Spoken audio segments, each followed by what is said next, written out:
Bien, et bah on est reparti pour un tour. Deuxième partie de ma tier list sur mes visionnages ciné de 2024. Si vous voulez plus d'infos sur les catégories que j'ai utilisées, pourquoi je les utilise, et surtout sur les premiers films dont j'ai parlé dans la partie 1, et bah le lien de la vidéo est dans la description. Je vais essayer d'aller un peu plus vite sur cette vidéo, notamment sur les films que je vais mettre dans la catégorie C'était bien. Je refais un tour rapide quand même des catégories. On a incroyable, excellent, moment slash film. On a c'était bien, on a artistiquement c'est intéressant mais sinon c'est pas mon délire, on a et on a c'est non. C'est possible que les couleurs aient changé par rapport à la vidéo précédente. Juste comme ça pour pas que ça vous embrouille. Du coup, je vais essayer d'aller un peu plus vite sur chaque film, surtout dans la catégorie c'était bien, puisque c'est des films où en soi je trouve pas de gros défauts ou de grosses qualités, c'est juste que c'était un bon moment, mais pas un moment qui serait excellent ou qui serait génialissime ou qui serait absolument nul et ennuyeux. Donc comme c'est des films que je vais mettre, on va dire dans la moyenne, je vais peut-être pas forcément m'étaler dessus. Également dans la vidéo précédente, j'indiquais que j'essayerais de faire des rattrapages entre les deux parties. J'ai pas vraiment eu le temps. Le seul film que j'ai vu entre temps, puisqu'au final je tourne pas si longtemps la partie 2 après la partie 1, c'est Mufasa. Et on va en parler de Mufasa parce que je vais pas le mettre dans C'était bien. Donc, sans plus attendre, passons à la tier list. Attendez, il y a un film où j'ai quand même beaucoup réfléchi. Par rapport à ce que je dis, par rapport à comment j'ai expliqué l'une des catégories, je devrais le modifier. Le film en question c'est Anora, qui est juste là dans la catégorie En fait, dans mon argumentation, tout porte à croire que je vais le mettre dans artistiquement c'est intéressant, mais sinon c'est pas mon délire. Mais je l'ai mis dans J'y ai beaucoup réfléchi, et je vais pas le bouger. Parce que pour moi, la zone d'intérêt et l'autre film que je vais mettre dans cette catégorie, ils ont des choses à raconter. Beaucoup de choses à raconter sur la société, sur l'histoire, sur des choses externes à juste l'histoire du film. Alors que pour moi, Anora a peut-être moins de profondeur que la zone d'intérêt et l'autre film dont je vais parler. Donc, Anora ne bougera pas. Bien évidemment, pour savoir pourquoi je le mets là, il faut regarder la vidéo précédente. Commençons donc par Mufasa. Alors, Mufasa, j'y suis allé avec les meilleures intentions. Avant sa sortie, le film faisait pas forcément rêver. C'est-à-dire que même des fans de Disney que je connais, qui sont parmi mes proches, ou même juste des fans de Disney en général, se disaient pourquoi faire ce film ? À part pour le cash. Et après, bien évidemment, il y avait d'autres fans de Disney qui attendaient le film, bien sûr, mais j'ai senti que par rapport à d'autres films Disney, celui-là créait pas forcément de hype incroyable. Alors que c'est l'histoire de Mufasa, c'est quand même un personnage qui est emblématique de l'univers du Roi Lion, donc on pouvait s'attendre à ce que ça crée de la hype, et pas forcément. Donc j'y suis allé avec les meilleures intentions du monde en me disant pourquoi pas, ça peut le faire, ça peut être sympa. Et au final, donc on était 4 et on a tous les 4 le même avis. À savoir, le scénario est anecdotique, pas forcément bien et très oubliable. Le méchant est ok. L'humour, surtout avec les personnages de Timon et Pumba, est mal amené. Ils essayent de faire un truc un peu méta en prenant en compte des éléments de notre monde à nous dans leur monde à eux, comme la comédie musicale du Roi Lion ou les anciens films. Mais ça marche pas bien. En fait, le procédé qui est utilisé pour la narration, c'est le fait que le personnage de Rafiki raconte une histoire, celle de Mufasa, et pendant cette histoire, va y avoir des coupures où Timon et Pumba vont faire des blagues pour soulager un petit peu l'histoire et pour pas que le récit soit linéaire. Sauf que ça marche pas pendant les coupures. Moi, j'aurais préféré qu'on revienne à l'histoire principale, alors que j'étais pas vraiment dedans et je voyais les défauts grossièrement, quoi. Et puis surtout, on parle d'un Disney. Les chansons. Non, les chansons, non. Je vais pas garder une seule chanson de Mufasa. Mais vraiment, pas une seule. Alors que ce qui me saoule, c'est que quand j'ai vu le générique, j'ai vu que c'était Lin-Manuel Miranda qui a fait les chansons. Et j'aime beaucoup Lin-Manuel Miranda. Par exemple, il a bossé sur le film In the Heights, une comédie musicale que j'aime beaucoup. Il a bossé sur un autre projet qui est très connu et que j'ai jamais vu, mais qui s'appelle Hamilton, la comédie musicale. C'est un gars qui est vraiment très talentueux, notamment dans le domaine musical, mais aussi dans le domaine de l'acting, puisqu'il a fait plein d'autres choses à côté. Et pour le coup, non, pas grand chose m'ont plu en fait dans Mufasa. C'est un beau documentaire animalier, les lions sont crédibles, l'animation est jolie, les décors sont paradisiaques. Je cherche vraiment à trouver des gros points positifs, mais En fait, si vous voulez, il est à la frontière entre la catégorie et la catégorie c'est non. Allez. Pour le fait que je me suis moins ennuyé que devant les films qui vont aller dans la catégorie c'est non, pour ce simple fait, même s'il a énormément de défauts, je vais le sauver du naufrage et je vais le mettre dans C'est un qui a ça du c'est non quand même. Parce que Mufasa, je vais quand même pouvoir le recommander à des enfants, à un public familial. Il aurait pu être tellement mal fichu que même à une famille, je l'aurais pas conseillé. Or bon, ça marche quand même, tu vois. L'histoire, le récit, l'histoire de ce jeune lionceau qui se retrouve une famille et puis son épopée avec son frère adoptif, etc. Bon, voilà, ça c'est une histoire qui marche quand même bien et qui peut toucher les enfants. Allez, ça le sauve du naufrage, tu vois. Oh là là, j'ai déjà trop parlé sur Mufasa. Allons sur des films dans la catégorie c'est bien, comme ça je parle vite fait dessus et puis c'est tout. La Nuit d'Orion, par exemple, un film d'animation sorti en tout début d'année sur Netflix, un de mes premiers visionnages ciné de l'année d'ailleurs, un film sur un enfant qui a peur du noir, qui a peur de la nuit, et qui va découvrir en fait des créatures qui symbolisent la nuit, et qui va voyager avec eux, et qui va comprendre certaines choses, etc. Je vous en dis pas plus, c'est un film d'animation qui est très sympa, qui est bien animé, avec des personnages assez hauts en couleur, et avec un scénario qui peut faire un peu penser à un peu à vice versa dans l'idée d'avoir plusieurs personnages avec plusieurs couleurs et qui représentent chacune quelque chose, mais dans le concept ça a rien à voir. En tout cas, je me suis plutôt laissé emporter dans l'histoire, malgré un moment de flottement un peu au milieu du film où je pouvais un peu décrocher. J'ai plutôt bien apprécié mon visionnage, donc je le mettrais dans c'était bien. Voilà, par exemple, si je dois conseiller un film d'animation, je conseillerais plutôt La Nuit d'Orion que Mufasa, film d'animation sorti en 2024. Et si je dois absolument conseiller un film d'animation sorti en 2024, je conseillerais Le Robot Sauvage, mais pour comprendre pourquoi, il faut regarder la partie 1. Donc La Nuit d'Orion, c'était bien. Aparté, pour rappel, je fais pas de classement interne dans les catégories. C'est pas parce que Beetlejuice, il est là qu'il est forcément meilleur que Dali ou Trap ou voilà. Je fais pas de classement dans les catégories, ils sont tous bien. Ensuite, dans la catégorie c'était bien, on va continuer dans l'animation puisque je vais mettre Vice Versa 2. Je connais beaucoup de gens qui sont archi fans du premier Vice Versa. Moi j'ai trouvé ça sympa. Voilà. Il faudrait que je me le remate quand même pour me refaire un avis un peu sur la question. En tout cas, Vice Versa 2, c'est un bon moment avec de nouveaux personnages que j'ai trouvé très intéressants, à part peut-être le personnage d'Ennui qui ne sert à rien. J'ai bien aimé comment ils ont apporté un peu de nouveauté dans le casting des émotions, tout en justifiant le fait que Riley, elle grandit, c'est normal, elle va ressentir plus de choses, des émotions plus contrastées et plus compliquées, et la place que prennent ces émotions dans l'histoire, j'ai trouvé ça très intéressant. Aussi le fait que l'une d'entre elles prend un peu le rôle de méchant pendant le film, mais que le film te fait pas forcément comprendre dans sa leçon qu'il donne que c'est pas une émotion qui est négative totalement, c'est une émotion qui est utile et qui sert. Encore une fois, c'est intelligemment écrit, c'est du Pixar, donc j'en attendais pas moins, et on suit le récit vraiment bien, et j'ai peut-être manqué d'une petite touche d'émotion pour le faire passer dans excellent moment, excellent film, mais Vice Versa 2, je peux vous le conseiller, les yeux fermés, y a pas de souci. On fait un dernier film dans la catégorie c'était bien, et après je passe dans des catégories où je parle beaucoup plus. Et dans la catégorie c'était bien, je vais mettre, je regarde les films, je vais mettre aussi Nous les Leroy, Nous les relous. Non, Nous les Leroy, c'est un film français qui a été réalisé par Flaubert, Florent Bernard, personnalité d'internet, puis maintenant de la réalisation, puisqu'il co-scénarise notamment Vermine et le prochain Evil Dead.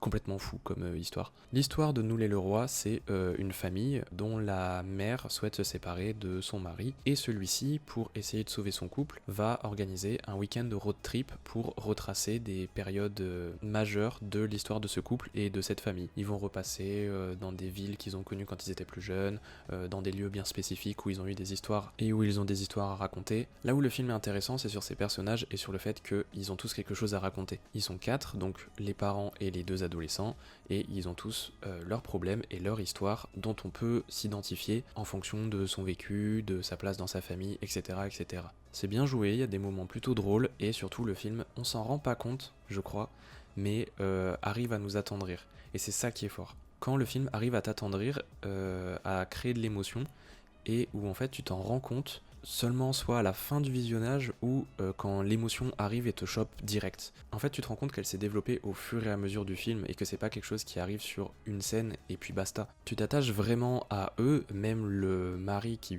pourrait être un peu détestable dans certaines de ses actions et dans le fait que il s'accroche absolument à quelque chose, et il est un peu d'une maladresse touchante et parfois un peu drôle. Le casting fonctionne bien et le film fait un choix scénaristique que je ne vous spoilerai pas si vous l'avez pas vu, qui fait que son histoire est encore plus intéressante. Donc Nous les Leroy, sans bouleverser l'histoire du cinéma, reste un film qui est super chouette, qui se suit plutôt bien, avec un certain rythme, donc qui sera pas adapté à tout le monde, je pense. C'est vrai qu'il y a des moments où moi j'aurais pu un petit peu décrocher, et au final le film a toujours réussi à me garder.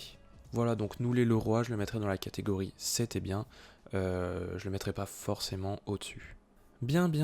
Parlons du fameux second film que je vais mettre dans artistiquement c'est intéressant, mais sinon c'est pas mon délire. Ce deuxième film, c'est le film Pauvre créature, je vais le mettre tout de suite comme ça c'est fait, de Yorgos Lanthimos.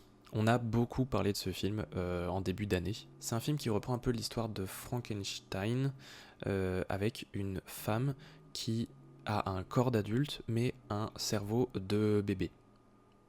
Ouais, là j'en ai peut-être perdu certains. Et du coup, cette femme qui a déjà un corps développé mais un cerveau qui est en pleine évolution va découvrir le monde. Elle va découvrir le monde, découvrir des lieux, découvrir des gens, découvrir le côté adulte du monde, alors qu'elle a un cerveau d'enfant. C'est un film qui parle de beaucoup de sujets, notamment de l'émancipation, notamment de plein de problématiques actuelles dont peuvent souffrir les femmes, et qui est aussi visuellement extrêmement riche. Et il y a vraiment une volonté de créer une réalisation, de créer un univers qui est vraiment unique et vraiment identifiable visuellement, avec aussi des acteurs qui se donnent à fond dans leur rôle et qui sont vraiment incroyables tous autant qu'ils sont. C'est pour ça que artistiquement c'est intéressant, ça il n'y a rien à redire, le film artistiquement tente quelque chose et moi j'y ai cru et il y a des décors qui sont vraiment incroyables, mais au niveau de l'histoire, du récit et des enjeux, également des personnages, c'est pas des choses où je suis vraiment impacté dans ma sensibilité en tant qu'individu ou en tant que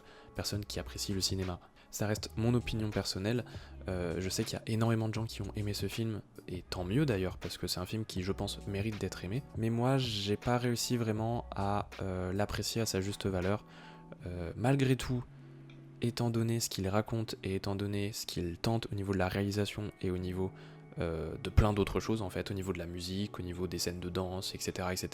Je peux pas le mettre dans je peux pas. Donc je le mets dans cette catégorie hybride, artistiquement c'est intéressant, mais sinon c'est pas mon délire. Et je trouve qu'il est bien là, et si vous voulez voir un film un peu barré, un peu loufoque, mais qui veut vous dire des trucs sur la société et qui a des décors et une direction artistique absolument unique, Pauvre créature, ça correspond à ça. Dans ma tête, peut-être qu'il y a des gens en commentaire qui pourront en parler un peu mieux et qui justement ont vraiment accroché au film. N'hésitez pas à en faire l'éloge en commentaire pour pouvoir attirer un peu plus de spectateurs. Et comme je l'ai dit pour Anora dans la partie 1, ne regardez pas ce film en famille. Bon. Oh là là, j'avais oublié que c'était épuisant. Ok. On va mettre un film dans Incroyable. Je pense que beaucoup de gens ont adoré ce film et que beaucoup de gens le mettraient aussi dans Incroyable. Un film qui est sorti en début d'année avec un casting colossal. Je parle bien sûr de Dune partie 2. Ça va directement dans Incroyable. Dune partie 1, je l'ai trouvé incroyable. Et je sais qu'il y a beaucoup de gens qui ont pu critiquer le rythme et le fait que le film soit un peu plat et qu'on voit, on va dire, les enjeux, les réels enjeux que dans la fin du film, qui permet justement de lancer la partie 2. Moi je trouve que les deux films sont vraiment super sur plein d'aspects, au niveau des personnages, au niveau de l'histoire, au niveau des décors, au niveau de l'action, qui est bien menée sans en faire trop et qui reste spectaculaire, enfin bref, on n'arrive à pas être forcément perdu dans cet univers, alors que l'univers de Dune, il est riche avec ses personnages, avec son contexte historique, avec son contexte politique. Il y a énormément de choses dans les films Dune à raconter, et dans les livres aussi, qui sont énormes. Et pour le coup, je sens que Denis Villeneuve, il s'en sort super bien dans la réalisation. Pour l'adaptation, je sais pas forcément, vu que j'ai pas lu les livres. Le casting est à fond dans chaque personnage, dans Dune 1 et dans Dune 2, mais pour se centrer sur Dune 2, je trouve que le film a énormément de scènes qui sont aujourd'hui iconiques, qui restent gravées en mémoire, et même si au début du film j'avais peut-être justement senti ce problème de rythme qui traînait un peu, qui enchaînait on va dire scènes d'action et scènes vraiment lentes où on t'explique le contexte, etc. Au final ça m'a permis de me remettre dedans et de me rappeler des éléments du premier Dune, donc c'est un rythme qui pour moi est nécessaire au récit. Et puis à partir du moment où t'as les Harkonnen qui arrivent, avec le personnage dont j'ai oublié le nom mais qui est interprété par Austin Butler, là le film s'emballe et ça devient absolument incroyable. C'est carrément incroyable mec. Pareil, le choix artistique de faire que tout ce qui se passe chez les Harkonnen est en noir et blanc, bah ça c'est vachement cool. C'est juste un petit détail hein, et il y a beaucoup de gens qui pourraient passer à côté, mais moi j'ai trouvé ça très cool artistiquement. La musique de Hans Zimmer, c'est génial. Et puis l'évolution du personnage de Paul Atreides, qui au fur et à mesure devient vraiment ce personnage qu'on ressent ultra puissant, et on sent qu'il a un objectif unique et qu'il va tout faire pour y arriver. De toute façon, vous avez sans doute vu passer des TikTok ou des réels sur Insta avec des scènes du film, et j'en parlerai pas plus parce que oui, ces scènes elles sont iconiques. Et encore, je trouve qu'il y a plein d'autres scènes dont on parle très peu et dont on a fait très peu d'édits, mais sinon non, il y a rien à redire sur Dune 2. Artistiquement, il t'en met plein la vue sur absolument tout. Réalisation, étalonnage, musique, choix des plans, etc. Enfin, tout est génial, le casting se donne à fond. Même le personnage interprété par Javier Bardem est hilarant dans le fait qu'il soit à fond dans l'aspect religieux et à fond dans l'aspect c'est le divin, il va nous sauver, etc. Ça en devient tellement gros que ça en devient rigolo. Donc le film est pépite. Et si vous connaissez pas l'univers de Dune, bah je peux vous le conseiller. En tout cas, je peux vraiment vous conseiller les deux films Dune modernes, sachant que le 3 devrait arriver l'année prochaine et devrait normalement couvrir une partie de l'histoire qui, je crois, n'a jamais été mise en scène, ou en tout cas n'a pas été mise en scène dans le vieux film des années 80 ou 70, je sais plus. Donc ça va être intéressant et j'ai hâte, et Dune partie 2, c'est incroyable. Bon, là, j'ai beaucoup parlé, j'ai mal à la gorge, donc on va faire deux petits films dans C'était bien. Dans C'était bien, je vais mettre Kung Fu Panda 4. Il y a pas grand chose à dire, à part peut-être que c'est le plus faible film Kung Fu Panda de la quadrilogie. Pourtant, j'ai pas trouvé que c'était un mauvais moment. Le film a peut-être un récit qui est un petit peu moins intéressant que dans les trois autres, où on sent que l'histoire est pas forcément nécessaire, que c'est du plus par rapport à ce qu'on a vu précédemment. Puis j'ai vu beaucoup de gens critiquer la méchante du film, et je peux comprendre, mais globalement le film est plutôt sympa, il se laisse bien regarder. Oui, il y a des défauts, il y a des petits trucs qui pourraient être un peu gênants, mais je trouve que ça en fait pas un drame quoi. Non, en fait, j'ai vraiment pas grand chose à dire sur le film. Il est sympa et c'est tout. Mais là où le premier peut être considéré comme un classique et où les 2 et 3 peuvent être considérés comme vraiment très bons, le 4 reste juste sur du c'était bien et c'est tout. Dans C'était bien, je vais mettre aussi Twisters. Twisters, c'est un blockbuster qui est sorti cet été sur les chasseurs de tornades, où on va suivre un groupe justement qui va chasser de la tornade. Dedans, par exemple, on y trouve Glenn Powell, qui a eu une sacrée année, je crois qu'il a joué dans pas mal de trucs. Pas énormément que j'ai vu, mais en tout cas j'ai vu Twisters, et dedans, je l'ai trouvé plutôt bon et plutôt chouette comme personnage. C'est le genre de blockbuster qui te prend du début à la fin, tu restes dans le truc, avec des scènes où quand même ça m'a un petit peu marqué, notamment une scène où il y a une tornade et où les personnages sont dans une piscine. J'en dis pas plus pour pas vous spoiler, pour pas vous indiquer trop de détails, mais j'ai trouvé par exemple que cette scène était plutôt bien menée, et globalement tout le film est assez appréciable à regarder, avec des touches vraiment d'aspect comédie romantique de temps en temps, tout en restant un film d'action sur des tornades, donc avec des FX plutôt bien menés d'ailleurs, les FX dans le film. Non, franchement, Twisters c'était plutôt cool. Y a rien qui sort du lot et qui lui permettrait de passer une catégorie au-dessus, mais je peux vous le conseiller les yeux fermés, c'est plutôt chouette comme blockbuster. En tout cas, si vous voulez poser votre cerveau devant un film qui se prend pas la tête, Twisters c'est plutôt sympa. Ok, parlons d'un mauvais film. Je vais vous parler d'un film qui va aller dans la catégorie c'est non aux côtés du salaire de la peur. On n'allait quand même pas le laisser tout seul.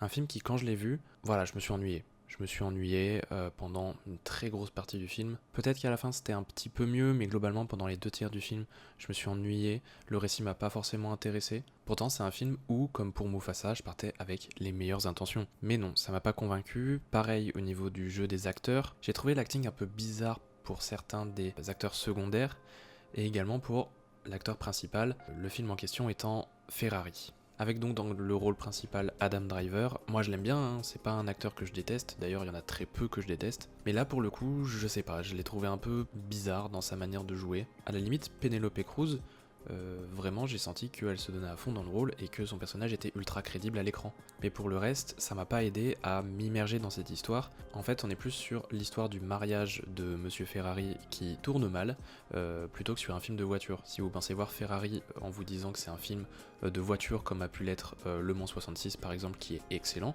bah Ferrari non, c'est pas vraiment ça, c'est plus un drame humain et puis à la fin il y a des tut-tut. Le rythme est lent, l'histoire est pas forcément très intéressante. D'ailleurs, je me rappelle quasiment de rien sur l'histoire avant la fin, justement, là où il y a de la course, où il y a des scènes un peu plus tendues et de suspense. D'ailleurs, sur les scènes de course, le film est pas forcément incroyable là-dessus. Quand on a vu des films avoir des scènes vraiment géniales dans ce domaine-là, comme a pu l'être par exemple Le Mans 66. Même au niveau des musiques, je crois que c'est assez oubliable. Je me demande s'il y en a tant que ça dans le film. Non, pour moi, Ferrari, c'est un film qui est oubliable. Et aux 2 tiers chiant, je suis désolé de le dire comme ça, mais voilà. Donc je vais le mettre juste à côté du Salaire de la peur dans C'est non. Mais si je dois voir un film entre les deux, je pense que je verrai plutôt Ferrari. Je pense. Ensuite on va parler de, oh là là, la transition elle est brutale, Deadpool et Wolverine. Ah, et avant que j'oublie, dans Ferrari aussi, il y a des transitions qui sont loupées. Non, vraiment, il y en a, je les ai vus. Alors après, on peut me dire, oui, mais non, c'est un choix artistique, nani nanana. Non, pour moi, il y a des transitions qui marchent pas. Le personnage est pas au même endroit d'un plan à l'autre et le placement de la caméra est pas logique. Enfin, ça crée un truc dans le cerveau qui est pas bon. Mais voilà, c'était un petit dernier truc sur Ferrari. Passons maintenant, sans transition, à Deadpool et Wolverine. Vous allez me détester. Oh, les cinéphiles, vous allez me détester. Les gens qui aiment les beaux films artistiques, machin et tout, vous allez me détester. Parce que Deadpool et Wolverine, j'ai passé un super moment. En fait, les Marvel, j'en attends plus rien. Je suis comme beaucoup de gens maintenant à me dire les films de super-héros, c'est un peu toujours la même chose. Donc, à quoi bon ? En fait, j'ai trouvé que c'était un bon film de super-héros, avec plein de défauts, bien évidemment. Que voulez-vous, scénaristiquement, bon, il y a des énormes trous. Voilà, il y a des caméos à la pelle.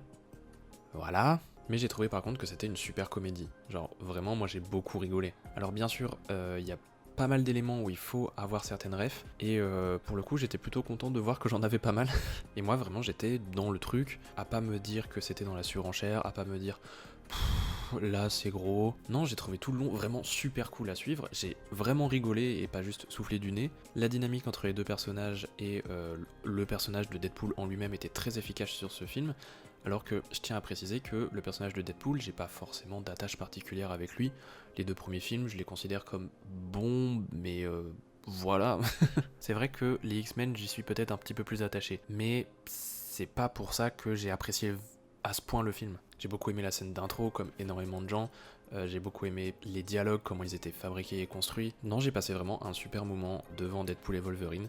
Je le répète, je considère que c'est un bon film de super-héros avec bien évidemment ses défauts. C'est une super comédie et c'est un super film d'action. Donc, moi je le mettrais dans excellent moment. Et je sais que j'ai un ami qui va probablement se crever les yeux après ce choix. Mais bien évidemment, ça ne reste que mon avis. L'espace commentaire est là pour que vous puissiez poser le vôtre de manière constructive, bien évidemment. Hein. Ensuite, parlons de Furiosa. Comme beaucoup de gens, j'ai beaucoup aimé Mad Max Fury Road. Et du coup, j'attendais beaucoup de Furiosa, surtout après la bande-annonce qui était plutôt cool. Et bien Furiosa, j'ai bien apprécié, mais je le pense inférieur à Fury Road. J'ai vu d'ailleurs que le film, au début, au moment de sa sortie, recevait des avis un peu mitigés.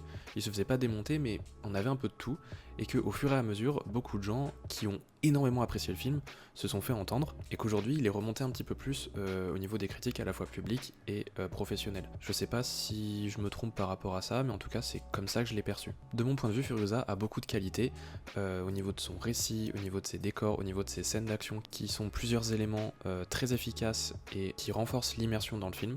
Les décors également, ce désert à perte de vue, mais également les structures qui y sont présentes fonctionnent très bien. Le personnage de Chris Hemsworth, alors j'ai peur de d'écorcher son nom, Dementus, Ce personnage-là est plutôt intéressant et ça crée vraiment une bonne dynamique, je trouve, avec le personnage de Furiosa. C'est justement, je pense, un des points forts du film à mes yeux, la relation qu'il y a entre ces deux personnages, et c'est un film qui utilise aussi pas mal de symbolique autour justement de ces personnages, de son récit et de leur évolution.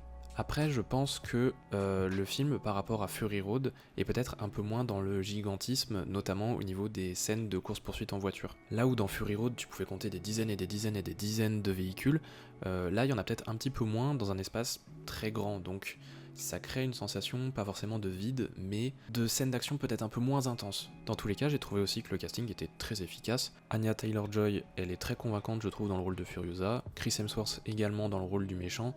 Et puis les personnages qu'on retrouve par rapport à Fury Road, moi tout ça, j'ai plutôt bien apprécié, et l'univers est un petit peu plus étendu, je trouve, par rapport à ce qu'on a pu voir dans Fury Road. Donc moi j'ai vraiment bien apprécié Furiosa, et je suis resté intéressé du début à la fin, alors que c'est un récit qui comporte aussi des phases de creux, mais ça m'a pas dérangé, comme pour Dune partie 2, je trouve que c'est un rythme qui est adéquat par rapport au récit. Donc Furiosa, je vais le mettre dans excellent moment. Voilà. Allez, encore 7 films. Vous savez quoi? Je vais finir avec la partie C'était bien. Il y a 2 films parmi les 7 que je vais mettre dans cette catégorie, et je vais les mettre maintenant, comme ça vous pouvez déjà faire vos pronostics sur où vont se situer les 5 films restants. Le premier film que je vais mettre dans C'était bien, c'est Iron Claw. The Iron Claw, avec Zac Efron notamment, ou avec Jeremy Allen White, que vous connaissez peut-être pour la série The Bear. The Bear. The Bear. Le film reprend l'histoire vraie d'une famille de catcheurs très connue dans les années 70-80, qui va connaître une montée vers la gloire, mais également une descente aux enfers. Je vous en dis pas plus, mais le film joue sur la dimension émotionnelle, puisque son objectif est de nous faire rentrer dans cette famille, dans leur quotidien et également dans les tensions qu'il peut y avoir, notamment à cause de certains personnages, et on s'intègre pendant le visionnage dans cette fratrie dans laquelle il va se passer des choses pas très cool. Le point fort du film, c'est le casting. C'est clair et net. Pour moi, Zac Efron, il a plus rien à prouver. Il est excellent dans plein de registres différents. Il chante et il danse dans The Greatest Showman, mais bon, ça il le faisait déjà avant et il est ultra crédible. Il joue un psychopathe dans, et là accrochez-vous, le nom du film est très très long, Extremely Wicked, Shockingly Evil and Vile. Il est ultra crédible dans le film, et dans The Iron Claw, il joue un catcheur touchant. Pareil, il est ultra crédible, donc à un moment, mettez du respect sur Zac Efron. En tout cas, lui et tous les autres acteurs du film jouent vraiment à la perfection, ça renforce justement l'immersion, et le récit, pareil, est vraiment bien amené, on prend son temps pour poser les choses, les drames arrivent petit à petit et sont pas tous enchaînés pour créer un effet dramatique. Non, là, ça arrive petit à petit, et du coup, la progression descendante des personnages est crédible, et on s'intègre émotionnellement au film au fur et à mesure. Il y a une scène notamment que j'ai vu ressortir à plusieurs reprises qui se situe à la fin du film avec justement le personnage de Zac Efron, et c'est vrai que cette scène là, quand elle arrive, moi elle m'a eu, elle a bien marché sur moi. Donc The Iron Claw, je le conseillerais notamment pour sa dimension émotionnelle et pour l'histoire qu'elle va vous raconter. Le film souffre parfois de quelques lenteurs, pour autant le récit global et le résultat final et l'impact qu'il peut avoir sur certaines personnes font que je le mets dans C'était bien, parce que c'est un film qui a beaucoup de qualité. Donc parmi les 6 films qui restent, il y en a un qui ne sera pas plus bas que C'était bien et pas plus haut que C'était bien. Est-ce que ce sera Emilia Pérez, La Demoiselle et le Dragon, Monkey Man, Le Dernier la Planète des Singes, La Guerre des Rohirrim ou encore L'Amour Ouf? Eh bien ce sera La Guerre des Rohirrim. Le Seigneur des Anneaux, La Guerre des Rohirrim. Film d'animation dans l'univers du Seigneur des Anneaux, une histoire qui se passe dans le Rohan avec un conflit qui va marquer l'histoire tout simplement de la Terre du Milieu. La première chose qui saute aux yeux dans ce film, c'est l'animation, qui est un peu spéciale puisqu'on a des décors qui vont être proches du réel en fait, avec des personnages animés par-dessus. C'est un petit peu spécifique et un petit peu spécial par moment, mais je pense quand même qu'au fur et à mesure du récit, on s'y habitue. Mais c'est sûr qu'au début, ça fait un peu bizarre. Je vous avoue qu'au début du film, j'étais pas totalement emballé par ce qu'on me présentait, je trouvais que ça allait un petit peu vite, et notamment que les raisons du méchant étaient un peu stupides, ou peut-être un peu faibles, enfin, j'ai trouvé qu'il y avait quelque chose qui m'emballait pas totalement. Je trouve pas que le début du film est mauvais, je trouve juste que c'est pas son point fort. Mais au fur et à mesure, le film commence à devenir vraiment de plus en plus intéressant.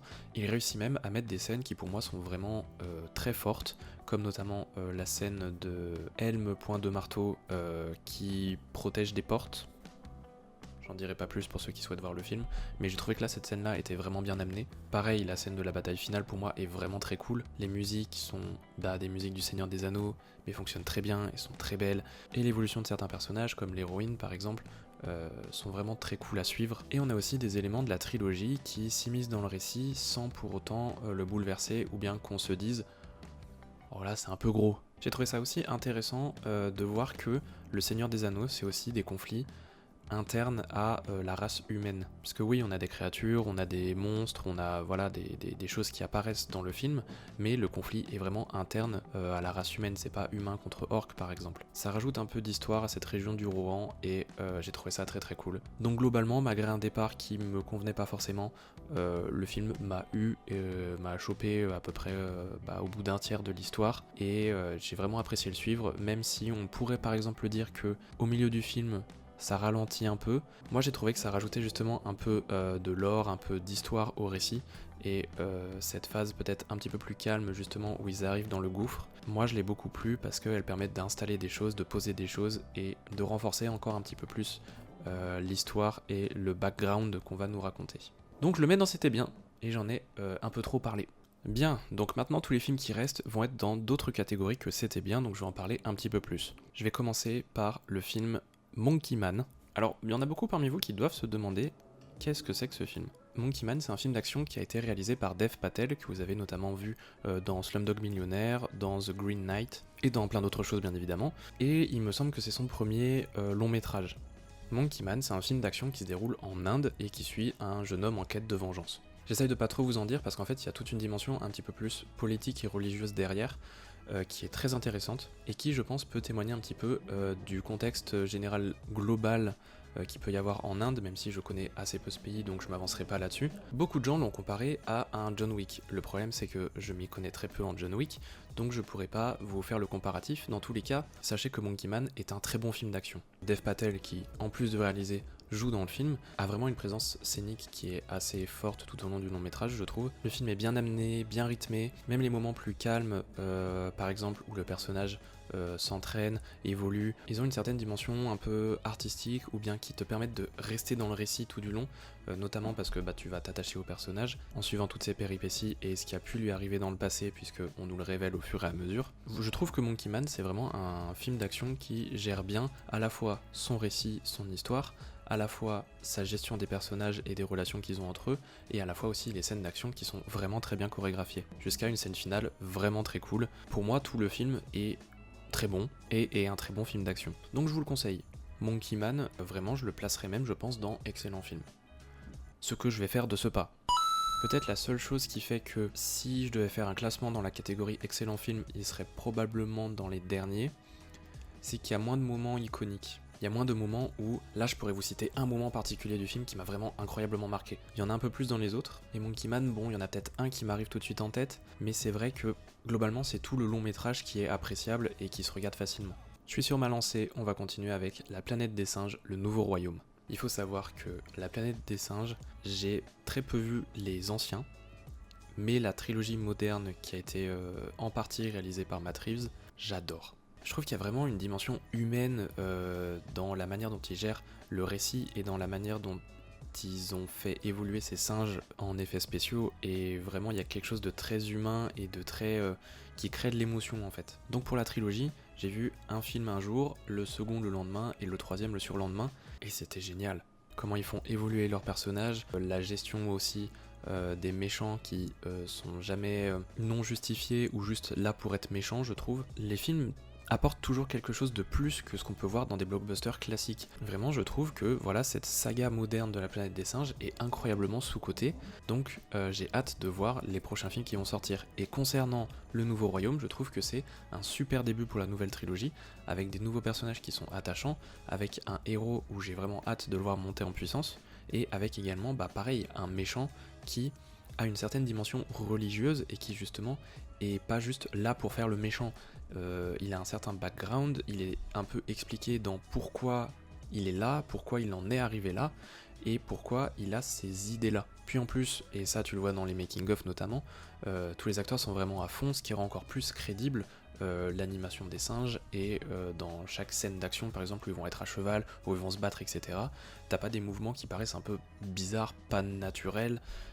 C'est super bien foutu, avec en plus des décors gigantesques, crédibles, d'une société moderne qui s'est effondrée, et bah ça renforce l'immersion dans l'histoire, et moi à chaque fois ils arrivent vraiment à me choper, mais en 5 minutes je suis à fond dans le film, et ce nouveau film La Planète des Singes a réussi également à me choper très rapidement, et à me faire aimer ce nouveau trio de héros qu'on va suivre, et notamment le film se finit par une espèce de cliffhanger un peu, donc on va voir ce que ça va donner pour la nouvelle trilogie, j'ai hâte de voir la suite, et surtout un truc que j'aime bien aussi dans cette saga Planète des Singes, c'est que bah personne n'est vraiment à l'abri en fait. Donc j'ai vraiment hâte de voir où ils vont nous mener par rapport à la trilogie précédente. Toutefois, je pense que le quatrième, je le mettrais justement en quatrième position. Il est vraiment super, mais il est peut-être un peu moins super que la trilogie initiale, et surtout le troisième volet, qui moi m'a foutu une claque.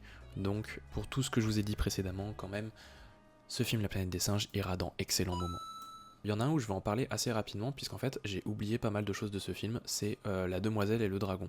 Non, c'est la Princesse et le Dragon. Ouais, c'est ça, c'est La Princesse et le Dragon. En fait, le film est très oubliable. Le récit, en fait c'est juste une princesse qui va être donnée en sacrifice un peu à un dragon, et elle va devoir survivre dans les grottes, etc. Pour moi c'est très oubliable comme histoire. Et même au niveau des péripéties, il n'y a pas de scène qui sort vraiment du lot. C'est pas un film qui est désagréable au visionnage, mais c'est pas un film qui non plus se démarque. Et puis même, quelque chose qui fait que je le mettrais pas dans C'était bien, c'est que il y a des fois où il y a des actions qui sont faites, et tu te dis, mais ça n'a pas de sens. C'est pas logique. Pourquoi, comment? Il y a des facilités qui sortent un petit peu du récit pour le coup. Quand c'est suffisamment gros pour que tu te poses vraiment la question, ça te sort du récit, et c'est clairement pas un point positif. Et vraiment oui, le film est oubliable à souhait. Donc moi je le mettrais dans Et j'ai pas grand chose d'autre à dire de plus, parce que vraiment oui, le film je l'ai vu en début d'année, et contrairement à d'autres films que j'ai vus en début d'année, lui m'a pas marqué. M'a pas marqué, mais du tout. Pour autant, j'ai le souvenir que c'était pas non plus horrible comme moment, c'est pour ça que je vais pas le mettre dans ces noms. Plus que deux. Parlons d'Emilia Pérez. Pause. J'ai tourné la vidéo avant que toutes les polémiques sur le film Emilia Pérez ne sortent, que ce soit au niveau de certains tweets ou que ce soit au niveau de la représentation du Mexique dans le film. Je vais laisser un petit mot pour ceux qui ne verraient pas le warning et qui avancent rapidement dans la vidéo, mais mon avis est propre de toute polémique, et je parle uniquement du film en lui-même, comment je l'ai ressenti. Maintenant, c'est vrai qu'avec toutes les polémiques, l'avis global est un petit peu différent, mais c'était important pour moi de le préciser avant d'avancer dans la vidéo. Voilà. Courage, il reste encore quelques minutes, la vidéo est bientôt finie. Je l'ai quand même vu plutôt récemment, et je l'ai vu parce que beaucoup de gens disaient énormément de bien. Emilia Pérez qui notamment a été projetée à Cannes, et qui a reçu le prix d'interprétation féminine pour plusieurs de ses actrices. Et comme beaucoup de gens en disent beaucoup de bien, ça m'a quand même intrigué. Même si le synopsis de base m'intéressait pas forcément, c'est l'histoire d'une avocate qui va être liée à un baron de la drogue, qui va lui demander de l'aide pour changer de vie. Et ce changement de vie, il passe par... Non, je vais peut-être pas vous le dire. Je vous laisserai voir si vous voulez voir le film. Après, peut-être que c'est écrit dans le synopsis un peu partout, mais moi je vous le dirai pas. Et c'est une comédie musicale. Et j'avoue que sur ce côté-là, au début j'avais peur. Quand j'ai vu les premières chansons, je me suis dit « Wow !» Ils vont vraiment faire ça tout le long. C'est-à-dire qu'au début, en fait, ils chantent juste pour parler de ce qu'ils sont en train de faire, et parfois de sujets pas forcément très intéressants. Je pense à une chanson qui est au début dans un hôpital. Waouh, le thème de la chanson, ça m'a un peu surpris, et je la réécouterai pas, tu vois. Mais par la suite, le côté comédie musicale devient de plus en plus intéressant, avec vraiment des chansons qui permettent de développer des relations, ou d'expliquer vraiment en profondeur le ressenti d'un personnage. Et ça va par moments être touchant. Je pense par exemple à la chanson d'un enfant sur son père, et dans le contexte de l'histoire à ce moment-là, c'est vrai que c'est plutôt touchant. Ou bien il y a la chanson El Mal, interprétée par Zoé Saldana, qui est vraiment superbe dans le film. Et cette chanson-là, pareil, quand ça arrive, j'ai eu envie de repasser le moment. Je me suis dit, mais attends, mais redonnez-moi ce moment-là, il est génial. Jacques Audiard, vraiment, il s'est mené sur la réalisation, sur le choix des plans, sur également comment l'histoire est racontée.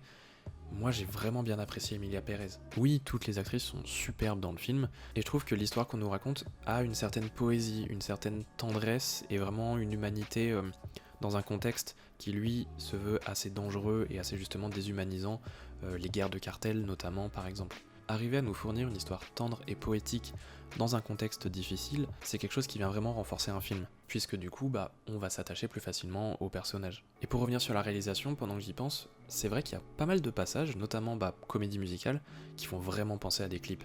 Je pense beaucoup à des chansons interprétées par Selena Gomez dans le film, qui font vraiment dimension clip. Alors je sais pas si c'est parce que c'est Selena Gomez et que du coup je l'ai déjà vu dans des clips en dehors de films, mais il y a vraiment ce côté esthétique qui est intéressant. Bon, je vais pas tergiverser dessus, mais vous l'aurez compris, Emilia Pérez, moi je vous le recommande, et je vais le mettre dans excellent film. Il va s'arrêter là. On arrive au dernier film. Wouh! Enfin. Le dernier film, je l'ai gardé exprès, c'est L'amour ouf. Et l'amour ouf, messieurs dames, c'est trop bien. Je trouve que c'est vraiment le genre de film qui va sortir du lot dans plein de choses. Peut-être que l'histoire va vous paraître un peu basique, pas forcément à mes yeux, surtout par rapport au fait qu'il la développe quand même beaucoup. C'est l'histoire de deux adolescents qui vont se rencontrer au lycée et qui vont petit à petit démarrer une relation, sauf qu'il va y avoir un gros problème qui va les séparer pendant plusieurs années, et après on les retrouve en tant qu'adultes et on voit comment leurs vies ont changé. Et déjà, gros point fort du film, le casting, il n'y a rien à redire. Que ce soit les personnages principaux adultes joués par François Civil et Adèle Exarchopoulos, que ce soit les personnages adolescents joués par Malik Frika et Mallory Vanek, que ce soit les personnages secondaires avec Alain Chabat, avec Benoît Poulvorde, avec Élodie Boucher, tous y sont géniaux. Le casting fonctionne super bien, on sent vraiment l'alchimie en fait entre les différents acteurs en fonction des relations qu'ils ont. Tu sens que Gilles Lelouch a fait attention à ce que ce détail-là soit bien, c'est-à-dire que les relations soient crédibles. Et tu vois aussi qu'au niveau de la réalisation, il s'est fait plaisir, au niveau des choix des plans, au niveau de la diversité, au niveau de comment c'est réalisé, au niveau de l'étalonnage, etc. Vraiment, ce film, artistiquement, ne correspond pas du tout à ce qu'on peut proposer actuellement dans le cinéma français. Et c'est génial, parce que ça ouvre la porte à plein de films justement qui vont se sentir libres de tenter des trucs avec par exemple, les deux personnages tombent amoureux, on va mettre une scène de danse. Dans un film, on va dire classique français, les deux personnages tombent amoureux, ils se regardent pendant 2 minutes et après ils s'en vont chacun de leur côté. Là en fait il m'a transporté dans cette histoire et pas forcément dans un univers qui est hyper riche, hyper fourni, puisque ça reste un univers crédible et pas fictif en fait. Ça se déroule dans le nord de la France, c'est un lieu qui existe vraiment et dans un contexte historique qui existe vraiment puisque ça se déroule dans les années 80. D'ailleurs par rapport à ça, il se fait plaisir au niveau du choix des musiques et pour notre plus grand bonheur. Et enfin j'ai trouvé le film vraiment très touchant et pas forcément à des moments où on pourrait s'y attendre. Par exemple il y a une scène entre le personnage d'Adèle Exarchopoulos et celui d'Élodie Boucher. Cette scène a été tournée en one shot, pour l'anecdote pour ceux qui ont vu le film. Et quand elle arrive dans le film, t'as l'impression que la manière dont elle joue, c'est tellement naturel que waouh, ça prend quoi. Enfin peut-être que c'est moi qui suis peut-être un peu trop sensible là-dessus et que vous ça a pas marché, n'hésitez pas à me l'indiquer en commentaire vous ce que vous en pensez de l'amour ouf, mais moi j'ai vraiment trouvé ce film incroyable. Et aussi j'ai beaucoup parlé de récits précédemment dans les différentes analyses que j'ai pu faire des films, mais là pour le coup le récit est bien amené et prend son temps, et tant mieux s'il prend son temps, parce que justement comme ça on s'attache encore plus et on reste vraiment dans cette immersion sans que ce soit lourd ou bien que ça semble rushé. Et d'ailleurs le récit va mettre en place des éléments et va pas forcément te dire toute la vérité. Je vais rester là-dessus parce que si j'en dis plus je vais spoiler. Donc pour toutes ces raisons, l'amour ouf, c'est dans Incroyable. Et pour être honnête, je me demande si c'est pas mon top 1 de l'année. Je me demande. Ok, terminus pour la partie 2. J'ai encore beaucoup trop parlé, je suis désolé. J'espère que vous avez trouvé ça intéressant, que je vous ai donné envie de voir certains films, et surtout que vous me donnerez votre avis en commentaire sur plein de films que j'ai cités, mais également sur des films que j'ai pu louper, et par rapport à ce que je vous ai dit, à la manière dont vous avez senti que j'appréciais certaines œuvres et pas d'autres. Peut-être que vous avez aussi des films à me conseiller. En tout cas, moi je suis plutôt content de cette tier list. J'espère ne pas avoir été trop lourd sur l'argumentation à certains moments. Je suis pas sûr de faire ça l'année prochaine, ça va dépendre vraiment du nombre de films que je vais regarder. Là je me suis dit que ça restait abordable pour faire ce système de tier list. Si j'en regarde plus, je repasserai peut-être sur un format top. En tout cas, j'espère que ça vous aura plu. N'hésitez pas à mettre un petit j'aime ou à vous abonner si c'est le cas. Je suis en train d'écrire les prochaines vidéos qui devraient sortir, où ce sera à nouveau des petites histoires, des petites anecdotes sur le monde du cinéma, des séries, etc. etc. D'ailleurs, si tout se passe bien, la prochaine vidéo parle d'une série à la mode et que vous connaissez sans doute. Allez, à la prochaine!